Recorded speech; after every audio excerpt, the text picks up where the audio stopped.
Hello दोस्तों, आपका एक बार फिर से स्वागत है हमारे यूट्यूब चैनल डीपीजी स्टडी पर। तो जैसा कि आप थंबनेल देख के पता पा चुके हैं, आज का हमारा टॉपिक है वेक्टर 2। इसमें हम पढ़ेंगे टाइप ऑफ वेक्टर, वेक्टर के प्रकार, वेक्टर कितने प्रकार के होते हैं ये हम पढ़ने वाले हैं।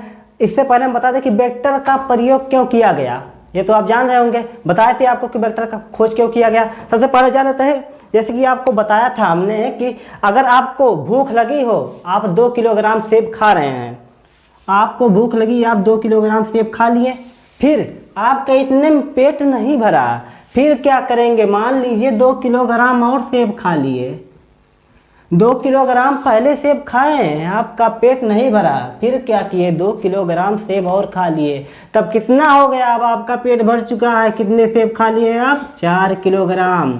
ये किलोग्राम क्या है, द्रव्यमान का मात्रक है। द्रव्यमान का मात्रक क्या है, किलोग्राम। ये जो द्रव्यमान का मात्रक है किलोग्राम है। ये 2 किलोग्राम क्या द्रव्यमान को पूरी की पूरी तरह से परिभाषित कर दे रहा है। इसमें ना ही कोई दिशा का प्रयोग किया गया है। अब देखिए, इससे तो आप जान रहे होंगे कि ये जो 2 किलोग्राम लिखा है हमने, मतलब 2 + 2 कितना हो गया, 4 किलोग्राम हो गया। ये जो हमने लिखा है ये द्रव्यमान को पूरी की पूरी तरह से परिभाषित कर दे रहा है। लेकिन अब इसमें वेक्टर की जरूरत क्यों पड़ गई। अब आपको बता दें कि कुछ राशियां ऐसी होती हैं जिनको बिना दिशा के परिभाषित किया जा सकता है, लेकिन कुछ राशियां ऐसी भी होती हैं जिनको बिना दिशा के परिभाषित करना नामुमकिन है। जैसे कि आपको बता दें कि आपको अगर भूख लगी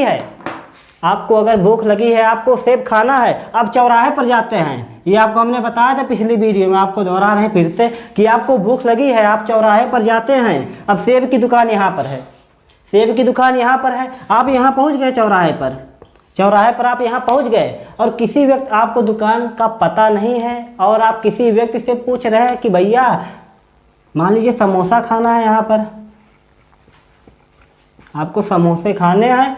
आप किसी व्यक्ति से पूछ रहे हैं कि भैया समोसे की दुकान किधर है। वह व्यक्ति आपको बताता है कि सीधे चले जाओ, सीधे कुछ नहीं बोलता है। वो आपसे कहता है कि 2 किलोमीटर आगे समोसे की दुकान मिल जाएगी। ये आपसे कहता है आप 2 किलोमीटर आगे चले आए, ये आप आगे 2 किलोमीटर, आपको समोसे की दुकान नहीं मिली। अब क्या करेंगे, आपको नहीं मिली तो 2 किलोमीटर और आगे चले जाएंगे। ये क्या हुआ, मान लीजिए 2 किलोमीटर और आगे चले आए, कुल आपने 4 किलोमीटर का रास्ता तय कर लिया। 2 + 2 4 किलोमीटर का रास्ता आपने तय कर लिया, फिर भी आपको समोसे की दुकान नहीं मिली। आखिर यह समोसे की दुकान क्यों नहीं मिली, बस एक रीजन है, आपने तो पूछा समोसे की दुकान किधर है, लेकिन वह बताने में गलती कर दिया। वह तो बताया कि समोसे की दुकान 2 किलोमीटर आगे है, लेकिन यह नहीं बताया कि किस दिशा में है। अगर बोल देता कि बाईं दिशा में है, अगर बोल देता कि दाईं दिशा में है या बाईं दिशा में है, तो आपको समोसे की दुकान मिल जाती है। आप समोसे से एकदम अलग हो गए, आपको समोसे की दुकान नहीं मिली तो आपका पेट कैसे भरेगा, नहीं भरेगा ना। बस एक चीज़ की गलती हुई, दिशा। तो क्या हुआ, आप बिना दिशा के इस राशि को परिभाषित नहीं कर पाए, इसीलिए वेक्टर का प्रयोग किया गया। अब आपको बताए थे कि वेक्टर में बताए थे सदिश राशियाँ होती हैं, अदिश राशियाँ होती हैं, ये आपको हमने बताया था। अब देखिए इधर लिख देते हैं हम सदिश राशि, मतलब अदिश राशि लिख देते हैं। ये हो गया हमारा अदिश और ये हो गया हमारा सदिश। अब आपको हमने बताया था कि अदिश में क्या होगा, अदिश में केवल परिमाण होगा, दिशा नहीं होगी। अदिश में परिमाण होगा, अदिश में परिमाण होगा, लेकिन दिशा नहीं होगी, दिशा नहीं होगी। अदिश में परिमाण होगा, दिशा नहीं होगी। परिमाण का मतलब क्या है, कोई उसका परिमाण मतलब क्या, मैग्नीट्यूड। 2 किलोग्राम ये हो गया इसका परिमाण।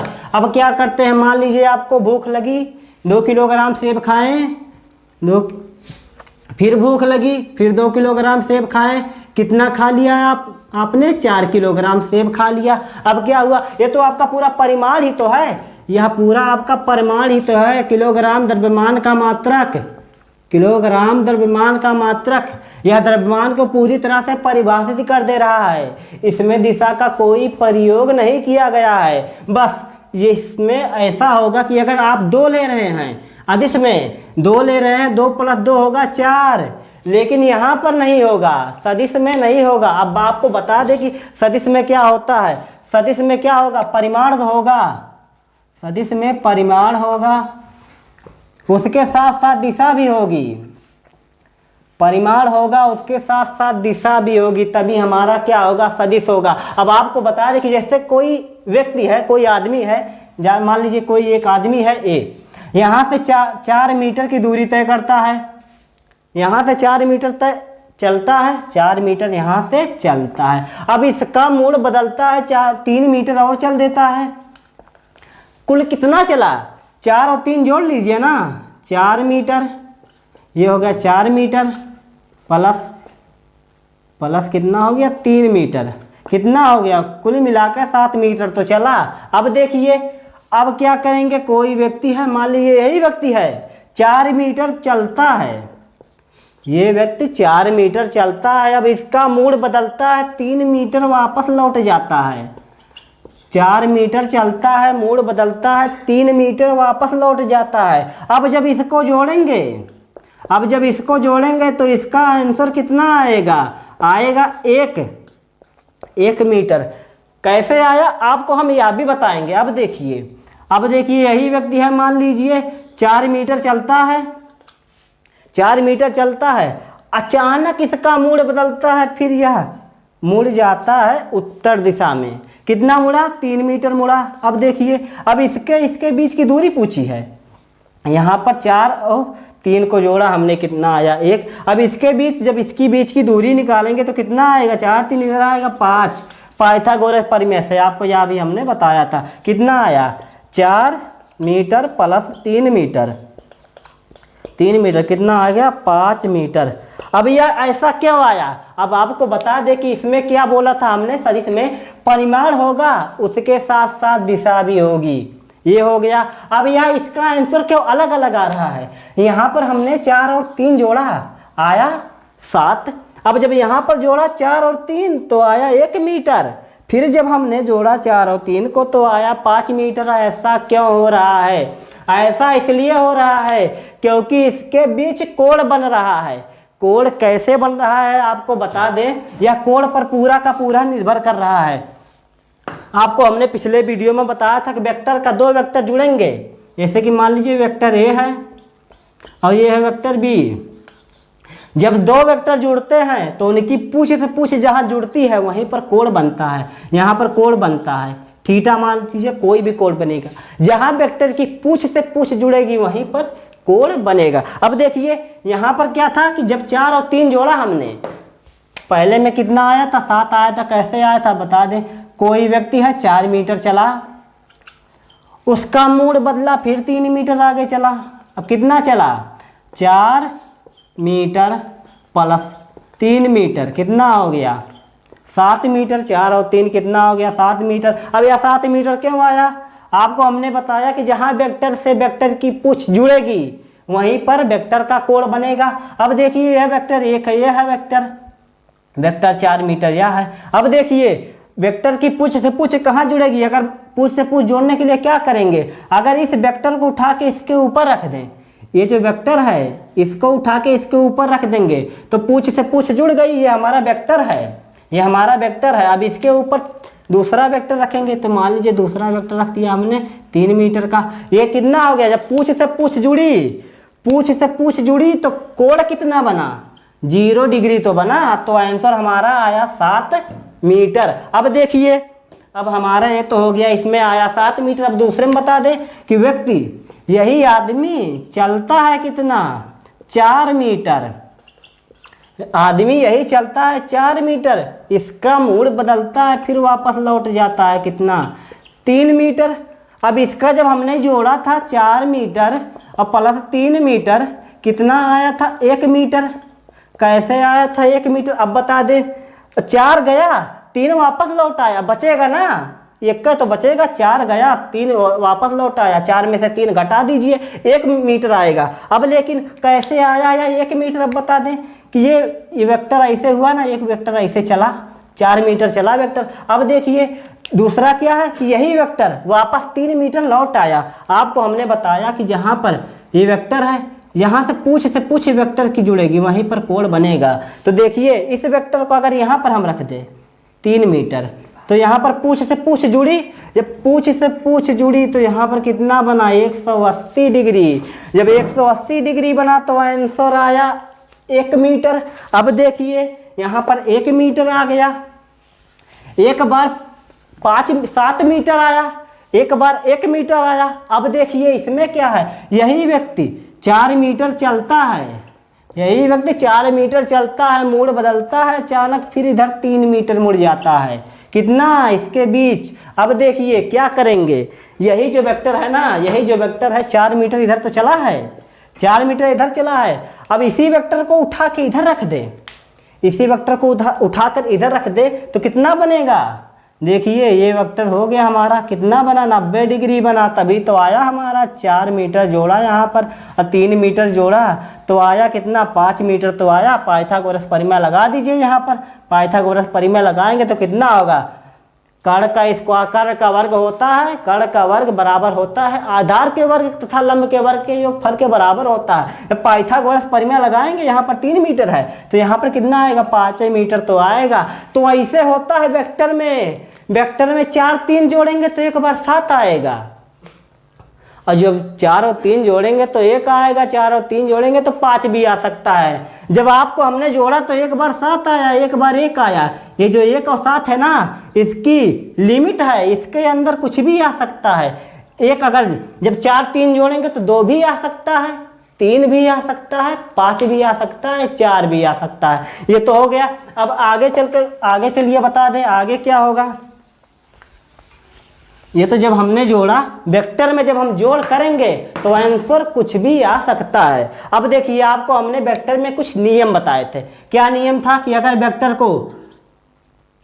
को 2 पाई घुमा दे, वेक्टर को 2 पाई मतलब क्या होता है, पाई मतलब होता है 180 डिग्री, तो मतलब कितना हो गया 360 डिग्री तो हो गया। 80 में 180 में 2 का गुणा कीजिए 360 डिग्री।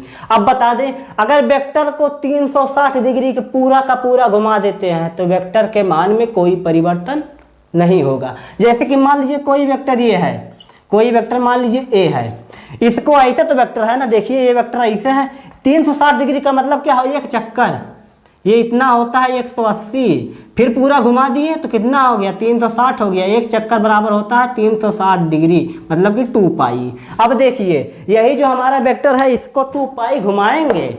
2 पाई का मतलब क्या है कि ये वेक्टर है हमारे, मान लीजिए वेक्टर का सिर है, यह पूछ, ये वेक्टर है हमारा। अगर 2 पाई घुमा दे, या इसे वेक्टर घुमाएंगे फिर उसी स्थिति पे आ जाएगी।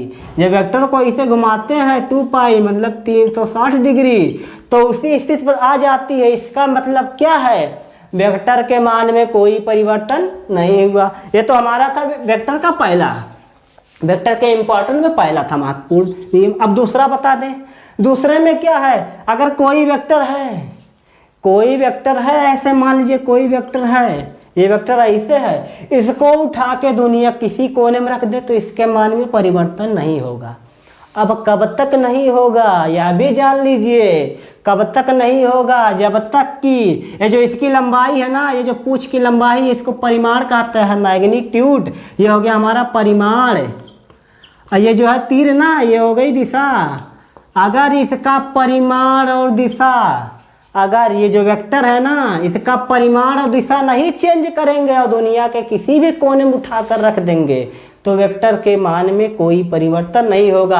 ये वेक्टर ऐसे है ना, उठा के दुनिया किसी भी कोने में रख दीजिए, ब्रह्मांड में कहीं पर भी रख देंगे उसके मान में कोई परिवर्तन नहीं होगा। कब तक नहीं होगा, जब तक कि ये जो पूंछ है ना, पूंछ की लंबाई नहीं चेंज कीजिए और ना ही उसकी दिशा। पूंछ की लंबाई मतलब परिमाण नहीं चेंज करना है, ना ही उसकी दिशा। वेक्टर को उठा के कहीं पर भी रख देंगे वेक्टर के मान में कोई परिवर्तन नहीं होता। इसे कहते हैं पैरेलल शिफ्टिंग ऑफ वेक्टर, मतलब कि वेक्टर को उठा के कहीं पर भी रखने से वेक्टर के मान में कोई परिवर्तन नहीं होगा। जब तक, कब तक नहीं होगा, जब तक कि वेक्टर की ना तो दिशा बदलेंगे ना तो उसकी लंबाई। ये हो गया हमारा। अब क्या हो गया, पैरेलल शिफ्टिंग हो गया, वेक्टर को कहीं पर भी उठा कर रखने। अब तीसरा बता दे कि वेक्टर का जब होता है ना, 2 वेक्टर जोड़ते हैं, जब मान लीजिए ये वेक्टर ए है और यह है वेक्टर बी, इसकी पूंछ से पूंछ जुड़ी तो उसके बीच कोण कितना बनेगा, ये होता है। जब वेक्टर की जब दो वेक्टर जुड़ते हैं तो उनके बीच का एंगल ना ही थीटा से ज़्यादा, ना ही 0 डिग्री से कम होगा। 0 डिग्री से कभी कम नहीं होगा, कम नहीं होगा, और ना ही 180 डिग्री थीटा बराबर 180 डिग्री से ज़्यादा। यही होगा वेक्टर का जब भी कोण बनेगा, ना ही 0 डिग्री से ज़्यादा होगा, ना ही 0 डिग्री से कम होगा, और ना ही 0 डिग्री से 180 डिग्री से कभी ज़्यादा। इसका मतलब क्या है कि 0 डिग्री से कम मतलब कि माइनस, 0 से कम माइनस में तो पहुंच गए, तो 0 से कम कभी नहीं होगा, 180 डिग्री से कभी ज़्यादा नहीं होगा।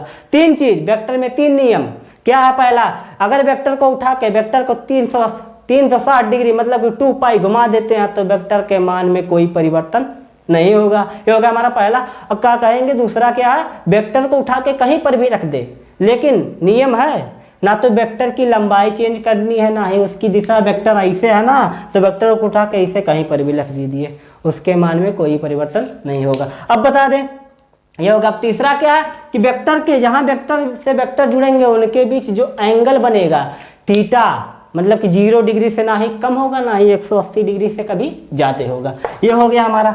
अब पढ़ लेते हैं वेक्टर के प्रकार।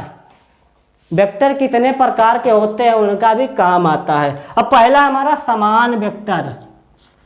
समान वेक्टर, ये हो गया हमारा समान वेक्टर। इसको अंग्रेजी में कहते हैं इक्वल वेक्टर। ये हो गया हमारा इक्वल वेक्टर। अब समान वेक्टर किसे कहते हैं, ऐसे वेक्टर जिनका परिमाण समान हो, ऐसे वेक्टर जिनका परिमाण समान हो। पहला, परिमाण समान हो। नंबर 2, मात्रक समान हो।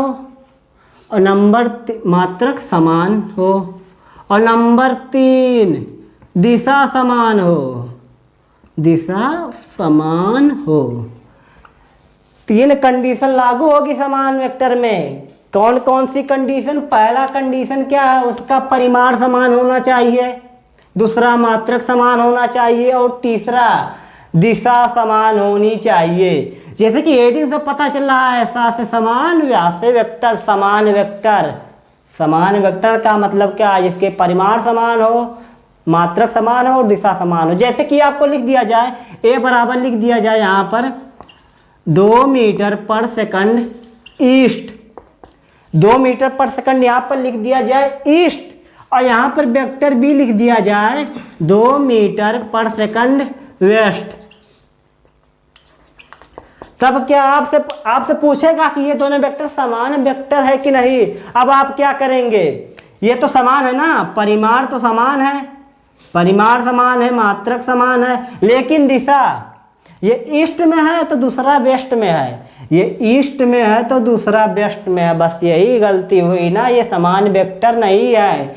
समान वेक्टर कब होता, अगर यहाँ पर ईस्ट है तो नीचे भी ईस्ट हो जाता, अगर यहाँ पर ईस्ट है तो नीचे भी ईस्ट हो जाता, तब हमारा क्या हो जाता, समान वेक्टर। मतलब परिमाण समान, मात्रक समान और दिशा समान, तभी हमारा कौन सा वेक्टर होगा, समान वेक्टर होगा। अब आपको लिख दिया जाए यहाँ पर, अब यहाँ पर आपको लिख दिया जाए वेक्टर ए बराबर, मान लीजिए अगर यहाँ पर लिख दिया जाए वेक्टर ए बराबर 2 मीटर पर सेकंड ईस्ट, और यहाँ पर लिख दिया जाए बी बराबर 2 न्यूटन ईस्ट, तब क्या आपसे पूछेगा क्या ये समान वेक्टर हैं, तो भैया समान वेक्टर नहीं है।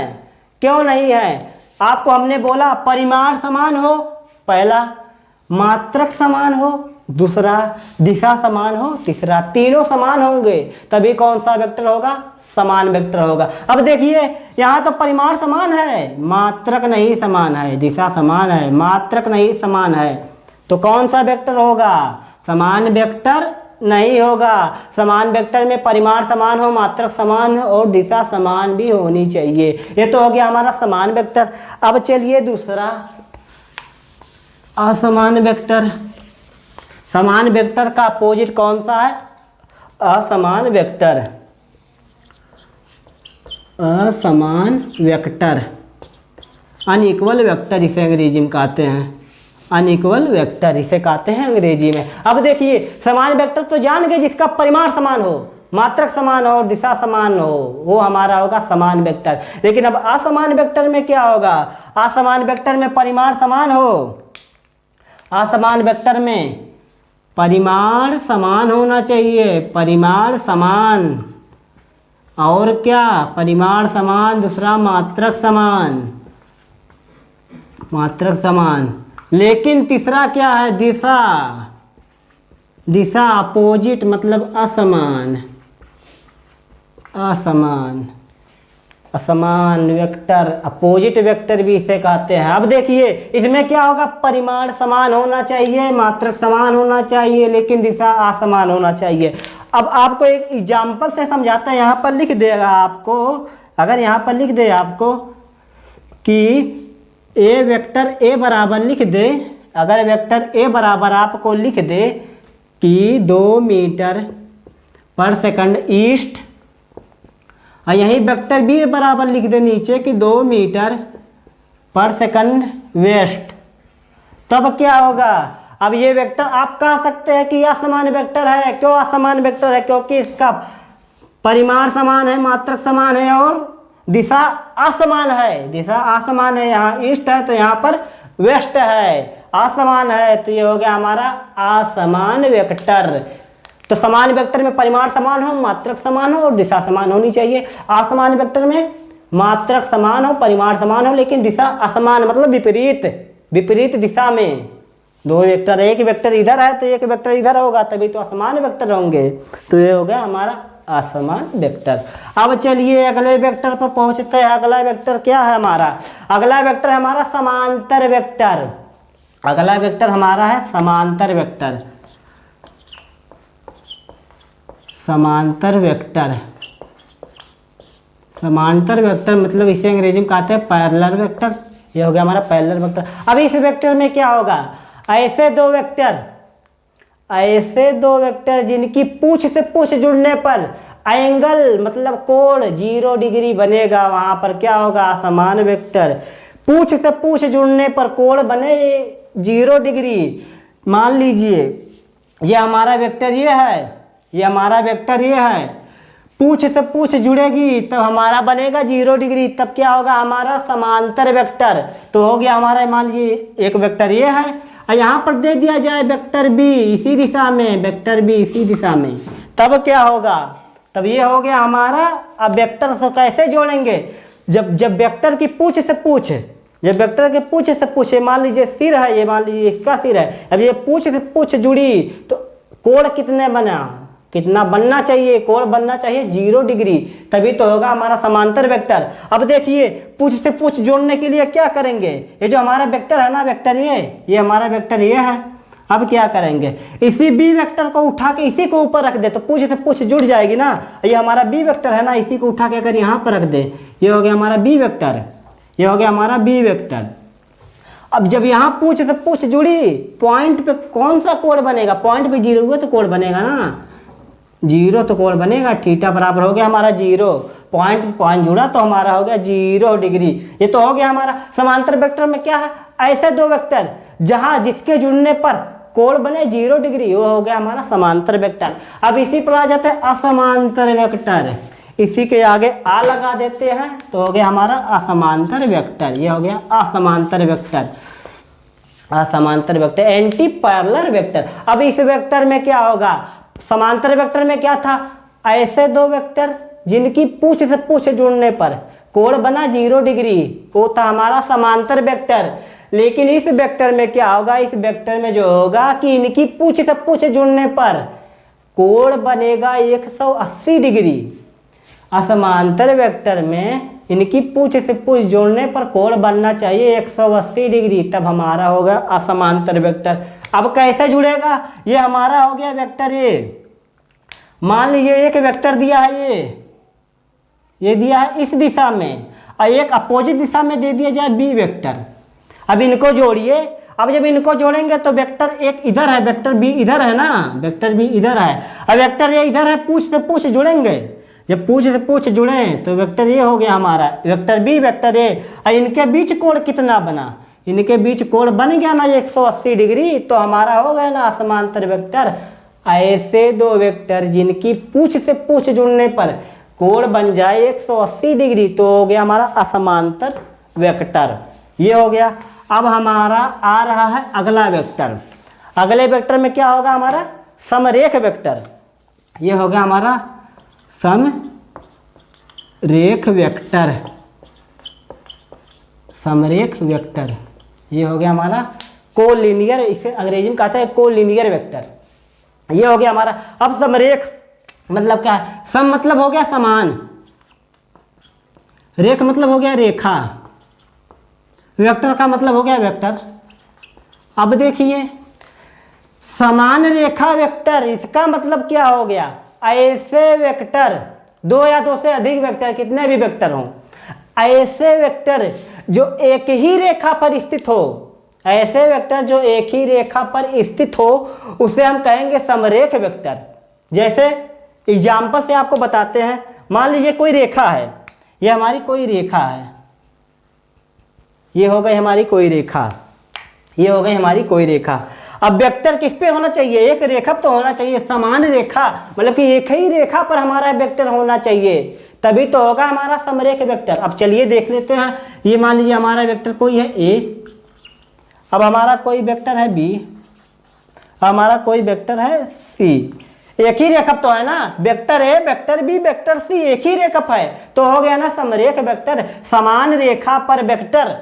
इसका हिंदी में हो रहा है, इसका अगर संधि विच्छेद करेंगे समरेख का तो हो गया समान रेखा पर वेक्टर। इसका मतलब क्या हो गया कि ऐसे वेक्टर जो एक ही रेखा पर होंगे वे कौन से वेक्टर होंगे? समरेख वेक्टर। इनकी दिशा बदल भी सकती है। एक वेक्टर मान लीजिए बाईं तरफ है तो दूसरे वेक्टर दाईं तरफ भी हो सकता है। जैसे कि मान लीजिए एक ऐसा कोई रेखा है, ये हमारी कोई रेखा है। अब मान लीजिए एक वेक्टर इधर है, एक वेक्टर ए इधर है, अब वेक्टर बी इसके अपोजिट भी हो सकता है, लेकिन वेक्टर बी मान लीजिए ये है, इसकी दिशा इधर है ना, इसकी दिशा किधर है? ईस्ट की तरफ है, तो इसकी दिशा वेस्ट की तरफ है। अपोजिट हो गए ना, अपोजिट हो गए, लेकिन समान ही रेखा पर तो है, समान ही रेखा पर। ऐसे होगा ऐसे वेक्टर जो एक ही रेखा पर होंगे, दो या दो से अधिक वेक्टर, दिशा कुछ भी हो, इधर बाएं तरफ दाएं तरफ कुछ भी हो, लेकिन एक ही रेखा पर होने चाहिए, तभी वे होंगे समरेख वेक्टर। अब आगे जान लेते हैं। ये तो हो गया हमारा समरेख वेक्टर। अब बता दें आपको समतलीय वेक्टर। समरेख वेक्टर के बाद आता है हमारा समतलीय वेक्टर। अब समतलीय वेक्टर क्या होता है? समतलीय वेक्टर ये हो गया, ये हो गया हमारा समतलीय वेक्टर। मतलब कि समतलीय, समतलीय मतलब क्या हो गया? समान, तलीय मतलब तल में, वेक्टर का मतलब हो गया वेक्टर, वेक्टर का मतलब वेक्टर, समान तल में वेक्टर। दो वेक्टर, आपको बता दें कि दो वेक्टर हमेशा समान तल में होंगे, एक ही तल में होंगे। जैसे कि मान लीजिए ये वेक्टर है, ये दो वेक्टर है, मान लीजिए ये इसका हेड है, इसका भी हेड है, एक कैप लगा है, हेड मान लीजिए। अब देखिए समतलीय वेक्टर ऐसे कि दो वेक्टर जुड़े हैं, इसको कहीं पर भी रख दिए, मान लीजिए रख दिए, एक तल में तो हो गया, ये वेक्टर को इधर रख दिए, एक तल में हो गया, तो दो वेक्टर कहीं पर भी रखेंगे। अगर इसको मान लीजिए तल है, हमारा कोई तल है, इसको वेक्टर को ऐसा कहेंगे तो अगर तल में है तो है, किसी पर रखा जा रहा है आसानी से, ये हमारा तल में हो गया। अब वेक्टर तल को कहीं पर भी घुमा दे, वेक्टर का वैसा ही रहेगा, लेकिन तल में ही रहेगा, ये हमारा तल में हो गया। तो आपको बता दें कि दो वेक्टर हमेशा एक ही तल में रहेंगे, दो वेक्टर हमेशा एक ही तल में रहेंगे। आप दो वेक्टर कहीं पर भी ले लें, अब उसको किसी तल में रखेंगे तो वही एक ही तल में आएंगे। ये मान लीजिए दो वेक्टर है, इसको उठा के यहाँ पर रख दिया, किसी तल में तो आ गए ना, तल में तो शिफ्ट हो गए एकदम आसानी से, तो ये होगा हमारा समतलीय, मतलब कि समान तल में जो वेक्टर शिफ्ट हो जाएं उसे हम कहेंगे समतलीय वेक्टर। अब बता दें कि दो वेक्टर तो हो गए, दो वेक्टर हमेशा समतलीय वेक्टर होंगे, लेकिन तीन वेक्टर का क्या होगा? तीन वेक्टर समतलीय हो भी सकते हैं और समतलीय नहीं भी हो सकते। आपको लिख दे कि तीन वेक्टर समतलीय समतलीय हो भी सकते हैं और नहीं भी। ये हो गया हमारा समतलीय वेक्टर। मतलब क्या हो गया, वेक्टर हमेशा, वेक्टर जो होंगे, दो वेक्टर हमेशा समतलीय होंगे, लेकिन तीन वेक्टर समतलीय हो भी सकते हैं और नहीं भी हो सकते हैं। अब आपको बता दें, एक डायग्राम बनाकर आपको बता दें कि कैसे होगा। आपको हमने बताया दो वेक्टर हमेशा एक ही तल में रहेंगे, उनको कहीं पर भी रख दीजिए, लेकिन तीन वेक्टर का क्या है, क्या वे समतलीय होंगे या नहीं होंगे। तीन वेक्टर समतलीय हो भी सकते हैं और नहीं भी हो सकते हैं। कैसे, अब देखिए, ये मान लीजिए एक वेक्टर ए है, ये हो गया हमारा वेक्टर ए। अब देखिए एक वेक्टर ऐसे बन गया बी, और एक वेक्टर ऐसे बन गया सी। अब ऐसे तीन वेक्टर है ना, तीन वेक्टर ऐसे हैं, मान लीजिए तीन वेक्टर ऐसे हैं, इसको एक तल में तो रखा जा रहा है, एक तल में रखा जा रहा है बहुत आसानी से। समतलीय वेक्टर हैं। समतलीय वेक्टर क्या होंगे, समतलीय वेक्टर ऐसे वेक्टर होंगे जिनको एक ही तल में रखा जा सकता है, वे क्या होंगे, समतलीय वेक्टर होंगे। समतलीय वेक्टर मतलब क्या है, दो वेक्टर हमेशा समतलीय होंगे। तीन वेक्टर समतलीय हो भी सकते हैं और नहीं भी हो सकते हैं। अब तीन वेक्टर क्या है, ये तो तीन वेक्टर समतलीय हो गए। मान लीजिए ये हमारा एक वेक्टर ए है, वेक्टर बी है, और मान लीजिए एक हमारा हाथ है, ये तीन वेक्टर हो गए। अब इसको किसी तल में रखेंगे, इसको किसी तल में रखेंगे, मान लीजिए यहाँ पर रखते हैं, एक तल में हो गया हमारा ये वेक्टर जो हमारा है, एक तल में तो रखा जा रहा है ना, एक तल में रखा जा रहा है। लेकिन अब तीसरा जो वेक्टर होगा, हमारा तीसरा जो वेक्टर है समतलीय हो रहा है इसमें। लेकिन अगर दो वेक्टर ऐसे हैं, दो वेक्टर ऐसे हैं, एक वेक्टर इसे बाहर निकल जाए, दो वेक्टर ऐसे, एक वेक्टर इसे बाहर निकल जाए, देखिए दो वेक्टर ऐसे हैं तल में, एक वेक्टर इसे बाहर निकल जाए। अब इसको रखेंगे, अब जब इसको रखेंगे तो एक वेक्टर इसे बाहर निकल जा रहा है ना, तो कहाँ तल में हुआ, तल में नहीं हुआ। एक वेक्टर जो हमारा बाहर निकल जा रहा है तो तल में कैसे हुआ, यही तो दो वेक्टर जो है सट जा रहे हैं इस पे। तीसरा कहाँ सट रहा है, तीसरा बाहर निकल जा रहा है। तो इसी से होगा ना कि तीन वेक्टर समतलीय, तीन वेक्टर ऐसे है, एक वेक्टर ऐसे है, इसको रख दीजिए यहाँ पर, समतलीय हो गए। लेकिन तीन वेक्टर ऐसे, एक वेक्टर को ऐसे कर दीजिए बाहर की तरफ, अब इसको रखिए तो वेक्टर समतलीय नहीं होगा। कैसा नहीं होगा, क्योंकि एक वेक्टर जो है वह बाहर निकल जा रहा है, बाहर निकल जा रहा है। इससे क्या होता है, दो वेक्टर हमेशा समतलीय वेक्टर होंगे, लेकिन तीन वेक्टर समतलीय हो भी सकते हैं। और एक जब असमतलीय वाला वेक्टर बनाएंगे तो एक वेक्टर ऐसे, एक वेक्टर ऐसे, एक वेक्टर ऐसे, मतलब क्या है, ये बाहर की तरफ निकला है, ये ऐसे बाहर की तरफ निकला है। लेकिन इसको 3D डायग्राम में जब देखेंगे तो बाहर निकलेगा, लेकिन इसको ऐसे ही कॉमन रूप में बनाया जाता है। ये हमारा हो गया वेक्टर, ये बाहर की तरफ निकला है, दो तल में है, एक बाहर की तरफ निकला है, तो हो गया ना हमारा असमतलीय वेक्टर। तीन वेक्टर समतलीय हो भी सकते हैं, ये है हमारा समतलीय वेक्टर है, ये हमारा असमतलीय वेक्टर है, असमतलीय मतलब कि तीन वेक्टर हो भी सकते हैं और नहीं भी हो सकते हैं। अब अगले पर पहुंचते हैं, समवर्ती वेक्टर। समतलीय वेक्टर के बाद कौन सा वेक्टर आता है, समवर्ती वेक्टर। ये हो गया हमारा समवर्ती वेक्टर, ये हो गया हमारा समवर्ती वेक्टर। अब समवर्ती वेक्टर में क्या है, ऐसे वेक्टर, दो या दो से अधिक वेक्टर जो एक ही बिंदु पर मिलते हैं, जिनकी पूछ एक ही बिंदु पर मिलती है। दो या दो से अधिक वेक्टर जिनकी पूछ एक ही बिंदु पर मिलती है, मतलब कि सभी वेक्टर एक ही बिंदु पर आकर मिले, और उसी बिंदु को क्या कहेंगे, समवर्ती बिंदु कहेंगे। मतलब क्या है, समवर्ती वेक्टर, मान लीजिए एक वेक्टर ये है, एक वेक्टर ऐसे है, एक वेक्टर ऐसे है, एक वेक्टर ये है हमारा, ये हो गया हमारा वेक्टर ए। अब देखिए एक वेक्टर हो गया हमारा बी वेक्टर, ये हो गया हमारा वेक्टर मान लीजिए सी, ये हो गया हमारा वेक्टर डी। दो या दो से अधिक वेक्टर, हमने बोला आपको कि दो या दो से अधिक वेक्टर जिस बिंदु पर मिलते हैं उसे कहते हैं समवर्ती बिंदु। समवर्ती वेक्टर, समवर्ती वेक्टर मतलब समान वर्त, वर्त माने क्या होगा, समान मतलब सम से समान होगा, वर्ती मतलब होगा बिंदु। समान बिंदु पर दो या दो से अधिक वेक्टर एक ही बिंदु पर जहां पर मिलेंगे उसे कहेंगे समवर्ती वेक्टर, और उस बिंदु को कहेंगे, उस बिंदु को क्या कहेंगे, समवर्ती बिंदु, समवर्ती बिंदु।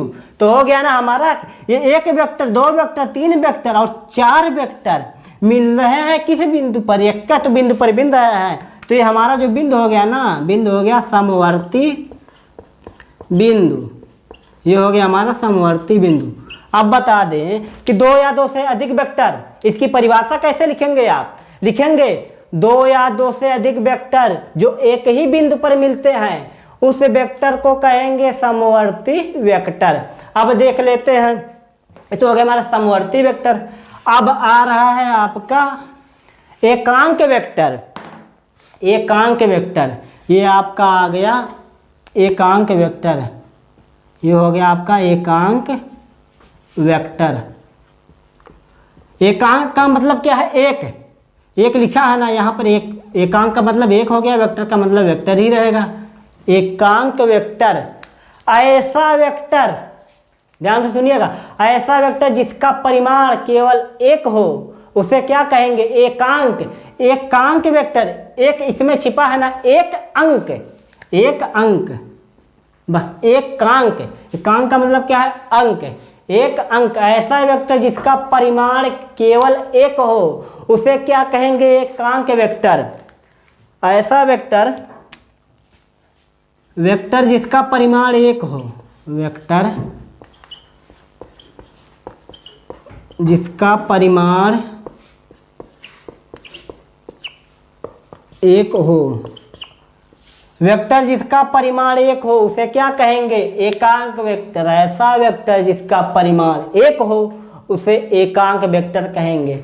अब इसको कैसे लिखते हैं? अब आपको बता दें इसको कैसे लिखते हैं। इसको बहुत ही अलग तरीके से लिखा जाता है। यह सबसे इंपॉर्टेंट वेक्टर, अभी तक हमने जितने वेक्टर के प्रकार बताए हैं सबसे अलग वेक्टर यही है और सबसे इंपॉर्टेंट भी वेक्टर यही है। अब इस वेक्टर को कैसे लिखा जाता है? एक ऐसे लिखेंगे ना, ए लिखेंगे, ऐसे लिखेंगे ए और इसके ऊपर एक टोपी चढ़ा देंगे इसे। इसको कहते हैं कैप, इसको कहते हैं कैप। क्या बोलेंगे? A cap. इसका मतलब हो जा रहा है एक, कैप का मतलब हो जा रहा है एक। इसको लिखेंगे ए कैप, सबसे अलग है, सबसे इंपॉर्टेंट है। इस कैप का मतलब क्या होता है? एकांक वेक्टर का प्रयोग क्यों किया गया? यह सबसे अलग है, इंपॉर्टेंट भी है, तो इसका इंपॉर्टेंस कहाँ पर है? सबसे महत्वपूर्ण या किस जगह पर होता है? आपका क्वेश्चन यह उठेगा। अब आपको बता दें कि जो हमारा एकांक वेक्टर है वह किसी भी राशि को दिशा देने का काम करता है। एकांक वेक्टर जो है किसी भी राशि को दिशा देने का काम करता है। इसका सबसे महत्वपूर्ण कार्य यही है कि यह किसी भी राशि को दिशा देने का काम करेगा। अब इसको कैसे लिखते हैं? ये तो हो गया हमारा एकांक वेक्टर। ऐसे तो लिखेंगे ना, ए बनाएंगे उसके ऊपर एक टोपी बना देंगे, ए बनाए उसके ऊपर एक टोपी बना देंगे, ये हो गया हमारा एकांक वेक्टर। अब इससे पहले कुछ आपको बातें बता दें, जैसे कि आपको कोई ऐसे ए लिखा है, इसके ऊपर एक तीर लग गई, ये वेक्टर हो गया ना, ए लिखा है इसके ऊपर एक तीर लग गई, तो ये हो गया हमारा वेक्टर। अब वेक्टर में आपको हमने बताया था कि वेक्टर में क्या होगा, वेक्टर में क्या होगा? उसका परिमाण होगा, परिमाण होगा और उसमें क्या होगी? दिशा। वेक्टर में क्या होगा? परिमाण होगा और दिशा। तो हो गया हमारा, यह हो गया पूरा वेक्टर। एक बनाया ए, इसके ऊपर एक बना दी हमने तीर, तो ये हो गया हमारा वेक्टर ए। अब देखिए अब दूसरा क्या है?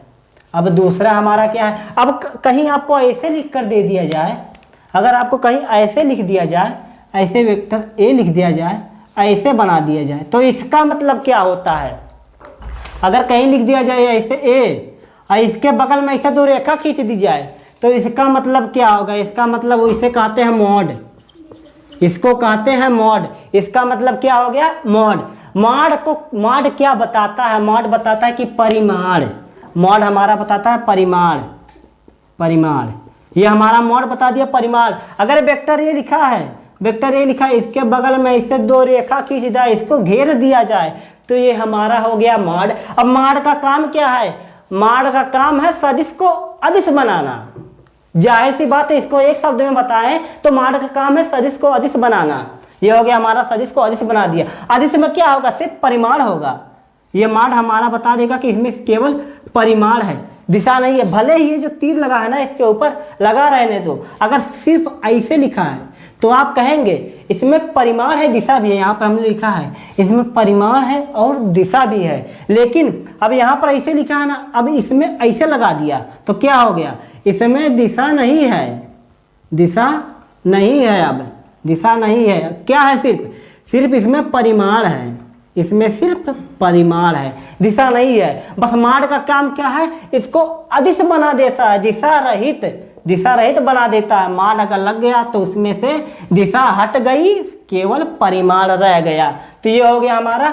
ऐसे लिखा है तो समझ जाइए उसमें दिशा है और परिमाण है, लेकिन अगर ऐसे लिखा है तो सिर्फ परिमाण है, दिशा नहीं है, सिर्फ परिमाण है, दिशा नहीं है। ये हो गया हमारा। अब बता दें आपको, अगर ऐसे तो लिखा है, अगर ऐसे सिर्फ ए लिख दिया जाए, सिर्फ ए लिख दिया जाए तो इसका मतलब क्या होगा? इसका मतलब होगा कि यही सेम, इसमें परिमाण तो है, परिमाण तो है लेकिन दिशा नहीं, परिमाण है दिशा नहीं। ये हो गया हमारा ए।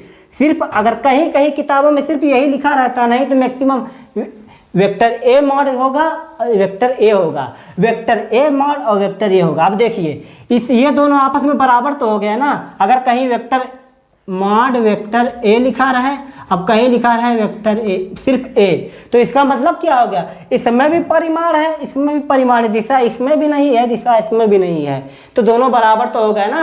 अब आपको कहीं लिख दिया जाए, आपको कहीं लिखा मिले वेक्टर ए मॉड और सिर्फ ए, तो इसका मतलब समझ जाइए कि इसमें परिमाण होगा, दिशा नहीं। अब आपको बता रहे थे क्या? एकांक वेक्टर बता रहे थे। एकांक वेक्टर कैसे लिखेंगे? एकांक वेक्टर ए लिखेंगे, उसके ऊपर एक टोपी बना देंगे, वो हो जाएगा हमारा एकांक। इसका टॉपिक मतलब है एक, समझ लीजिए, एक अंक, एकांक। अब बता दें यह क्यों महत्वपूर्ण है, यह भी बताया था आपको कि यह किसी भी राशि को दिशा सहित बताने का काम करता है। कोई यदि राशि है तो उसको सदिश बनाने का काम करता है, अगर यह लग गया तो। अब देखिए इसका एक फार्मूला होता है, एक का बराबर होता है वेक्टर ए। इसका एक फार्मूला होता है वेक्टर ए में भाग दे दीजिए किससे? परिमाण से। उसके परिमाण, ये तो हो गया ना परिमाण, इसमें दिशा नहीं है। अब क्यों? इसको घेर दिया गया है, जब घेर दिया गया तो दिशा नहीं है, तो ये हो गया हमारा दिशा नहीं है, दिशा नहीं, परिमाण है। ये हो गया परिमाण है। अब देखिए, अब वेक्टर ए में मॉड ए से भाग दे देंगे तो हमारा क्या मिल जाएगा? ए कैप मिल जाएगा। ए कैप मतलब कि एकांक वेक्टर जिसका परिमाण एक हो उसे एकांक वेक्टर कहेंगे। इसका काम क्या है? किसी भी राशि को दिशा देने का काम करता है। अब हमारा कौन सा वेक्टर आ रहा है? अब लास्ट वेक्टर जो हमारा है वो है शून्य वेक्टर। लास्ट वेक्टर कौन सा है? शून्य। हमारा जो लास्ट वेक्टर है वह वेक्टर है शून्य वेक्टर। शून्य वेक्टर, ऐसा वेक्टर शून्य से, शून्य मतलब क्या होता है? शून्य मतलब जीरो। ऐसा वेक्टर जिसका परिमाण कितना हो? परिमाण हो जीरो। ऐसा वेक्टर जिसका परिमाण हो जीरो उसे क्या कहेंगे? शून्य वेक्टर। शून्य वेक्टर इसे अंग्रेजी में कहते हैं नल वेक्टर भी कहते हैं, NULLVECTOR, इसे नल वेक्टर भी कहते हैं। नल मतलब कुछ नहीं, नल मतलब क्या होता है? कुछ नहीं। तो क्या हो गया? ऐसा वेक्टर जिसका परिमाण शून्य हो उसे क्या कहेंगे? शून्य वेक्टर। अब आपसे पूछेगा कि शून्य वेक्टर की दिशा बताइए, तब क्या करेंगे? अब आप आसानी से कह सकते हैं ना कि शून्य वेक्टर में दिशा कहाँ से होगी? शून्य वेक्टर में दिशा कहाँ से होगी? जब उसमें परिमाण ही नहीं है तो दिशा कहाँ से आएगी? कुछ नहीं। अब आपको दे दिया जाए कि भैया इसका शून्य वेक्टर है, शून्य वेक्टर परिमाण का मतलब ऐसे वेक्टर बनता है। परिमाण का मतलब क्या है? परिमाण जब होगी नहीं, ये परिमाण है ना, ये तीर की लंबाई जो होती है हमारी वेक्टर में, जो तीर की लंबाई होती है वह परिमाण का काम करती है। आपको बताया था हमने। ये हमारा हो गया वेक्टर, ये हो गया हमारा वेक्टर को ऐसे बताते हैं। ये तीर है ना, ये तीर की नोक है वह दिशा बताती है, और जो तीर की लंबाई है वह परिमाण बताती है, परिमाण बताती है। अब इस वेक्टर में क्या कहा गया है कि ऐसा वेक्टर जिसका परिमाण शून्य हो। परिमाण मतलब क्या? तीर की लंबाई कुछ नहीं होगी, तीर की लंबाई कुछ नहीं होगी, तीर की लंबाई कुछ नहीं होगी, तो इसका मतलब क्या हो गया? इसका मतलब हो गया कुछ नहीं। जब तीर में परिमाण ही नहीं तो दिशा कहाँ? जब तीर की लंबाई नहीं तो खींचेंगे कैसे तीर? जब तीर में डंडे में नहीं तो तीर को खींचेंगे कैसे? जब खींच ही नहीं पाएंगे तो उसे किसी दिशा में छोड़ेंगे कैसे? तो हो गया ना हमारा, जब इसकी लंबाई है, तीर की लंबाई ही कुछ नहीं है। तीर की लंबाई का मतलब क्या है? तीर की लंबाई कुछ नहीं है, तीर की लंबाई है सिर्फ जीरो, मतलब कि कुछ नहीं। जब तीर की लंबाई नहीं है तो वेक्टर क्या हो गया? जीरो। तो सबसे आपको अब वेक्टर हमने पढ़ लिया कि वेक्टर कितने प्रकार के होते हैं। आपको आसानी से एक बार दोहरा, समान वेक्टर, ऐसे वेक्टर जिनका परिमाण समान हो, परिमाण समान हो, मात्रक समान हो और दिशा समान हो, उसे क्या कहेंगे? समान वेक्टर। और दूसरा क्या था? असमान वेक्टर। ऐसे वेक्टर जिसके परिमाण समान हो, मात्रक समान हो, लेकिन दिशा विपरीत हो, वो हो गया हमारा असमान वेक्टर। अब क्या हो गया? समांतर वेक्टर, पैरेलल वेक्टर। ऐसे वेक्टर जिनकी पूंछ से पूंछ जुड़ने पर कोण बने 0 डिग्री, उसे क्या कहेंगे? समांतर वेक्टर। अब क्या हो रहा है? असमांतर वेक्टर।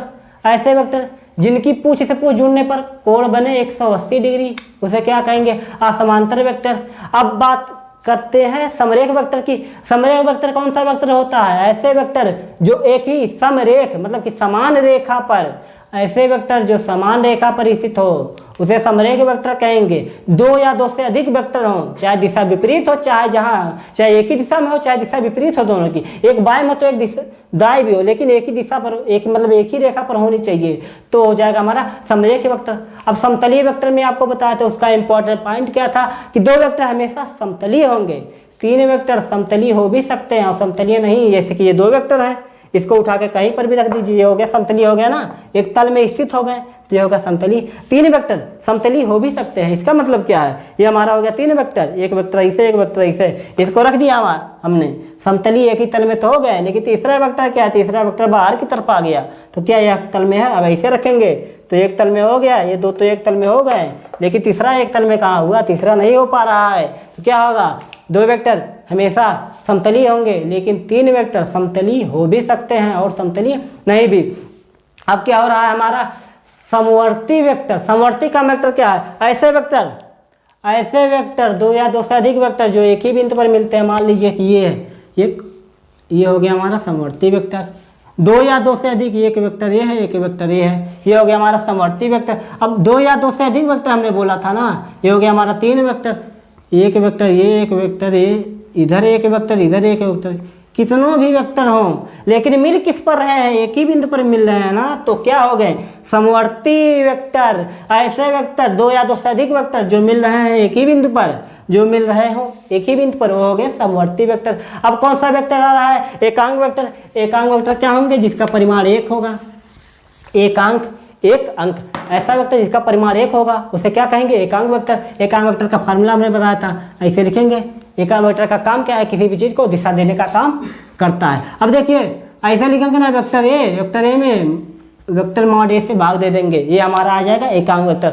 अब बात कर रहे थे शून्य वेक्टर की। शून्य वेक्टर क्या होगा? शून्य वेक्टर ऐसा वेक्टर जिसका परिमाण 0 होगा, वह हमारा होगा शून्य वेक्टर। ऐसा वेक्टर जिसका परिमाण 0 होगा, वह होगा शून्य वेक्टर। परिमाण का मतलब क्या है? कि ऐसा वेक्टर है कोई, इसकी परिमाण, ये जो तीर की लंबाई है ना, वह परिमाण को बताती है। ये जो है वेक्टर, मान लीजिए ये वेक्टर है, ये हो गया तीर, मतलब दिशा बताती है। अब क्या हो गया? अलग कर दीजिए, इसकी लंबाई को मान लीजिए अलग कर दिए, और इसके तीर को, इसकी तीर मतलब क्या है? दिशा बताने का काम करती है, इसको अलग कर दिए। अब परिमाण, ये जो परिमाण बताता है तीर की लंबाई, अगर यही नहीं रहेगी तो तीरिया कहाँ रहेगा? तीरिया कुछ नहीं रहेगा। इसका मतलब क्या हो गया? ऐसा वेक्टर जिसका परिमाण 0 हो, मतलब कि तीर जो का है डंडे में नहीं रहा, तो तीर कहाँ रह जाएगा? तीर रह ही नहीं जाएगा, तो हो गया ना, जिसका परिमाण 0 हो गया, वह हमारा हो गया शून्य वेक्टर। अब अगले वीडियो में हम क्या बताएंगे? अगले वीडियो में हम बताएंगे कि वेक्टर को कैसे जोड़ा जाता है और घटाया कैसे जाता है। वेक्टर का जोड़ पढ़ेंगे, वेक्टर का घटाना पढ़ेंगे। वेक्टर में क्या होता है? एक ज्यामितीय होता है, एक ज्यामितीय होता है, एक होता है दूसरा नियम। और उस पहले नियम में क्या होगा? पहले नियम पढ़ेंगे वेक्टर का त्रिभुज का जोड़ का नियम, उसमें पढ़ेंगे। पहला हो गया वेक्टर के त्रिभुज का जोड़ का नियम, और दूसरा होगा वेक्टर के चतुर्भुज का जोड़ का नियम पढ़ेंगे। उसके बाद बहुभुज के जोड़ का नियम अगले वीडियो में पढ़ेंगे। तो दोस्तों, आपको अगर वीडियो अच्छी लगी हो तो लाइक कीजिए, शेयर कीजिए, कमेंट कीजिए, और हाँ, अगर चैनल पर नया है तो चैनल को सब्सक्राइब करना ना भूलें। सब्सक्राइब कर दिया है तो ऑल का ऑप्शन चुन लीजिएगा। तो चलिए दोस्तों, वीडियो को खत्म करते हैं। Okay, good bye.